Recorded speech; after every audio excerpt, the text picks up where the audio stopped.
Državnemu zboru zato predlagam, da za današnjo sejo določi dnevni red, kot ste ga prejeli s sklicem. Zato, ker prehajamo na odločanje. Poslanke in poslance najprej prosim, da preverite delovanje glasovalnih naprav.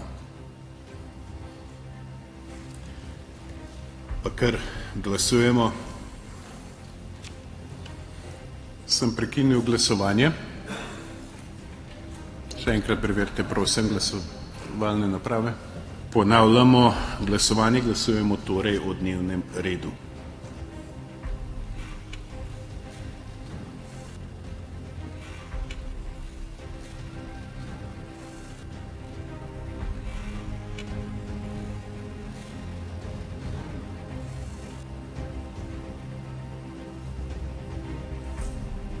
Navzočih je 76 poslancev, za je glasovalo 34, proti 38, s čimer ugotavljam, da dnevni red 15. izredne seje Državnega zbora ni bil sprejet, zato tudi zaključujem 15. izredno sejo Državnega zbora.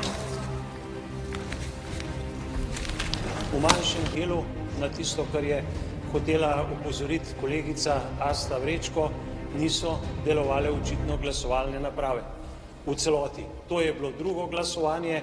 Pri eni od kolegic z Levice in pri meni se je pojavil minus, kot da nismo stisnili tipko. Če se bo pogledal video posnetek seje, se bo jasno videl, da smo glasovali. Ali to pomeni, da v tem mandatu Janeza Janše ne bo več izrednih sej, ki bi jih sklicala opozicija? Bomo lahko sedeli in sodelovali samo še v šovu in tem, kar nam bo pripravila koalicija? To je nedopustno.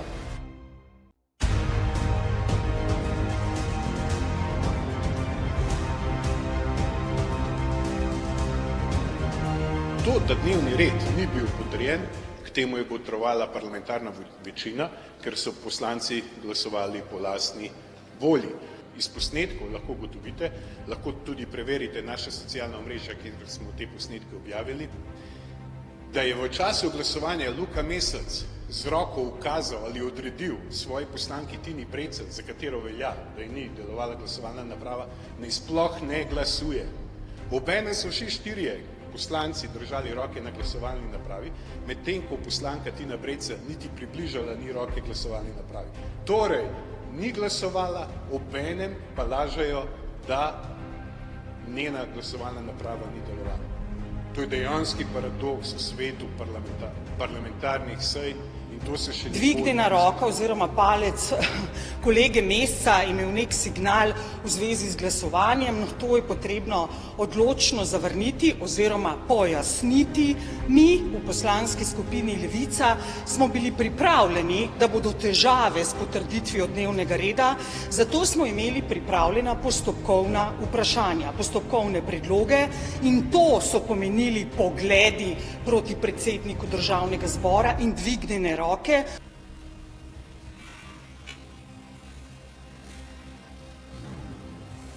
Torej, signalizirali smo, kolega Mesec še posebej, da imamo postopkovne predloge, pa kot veste, nismo bili uslišani.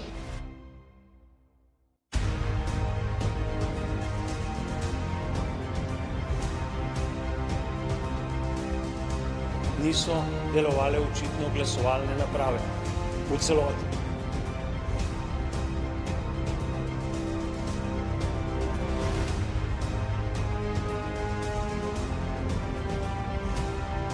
Signalizirali smo, kolega Mesec še posebej, da imamo postopkovne predloge glede teh dvignjenih rok in palcev, pa kot rečeno, smo imeli pripravljene postopkovne predloge. Krat moj apel, mogoče pa res je čas, da v Državni zbor tehnično gledano postavimo poligraf.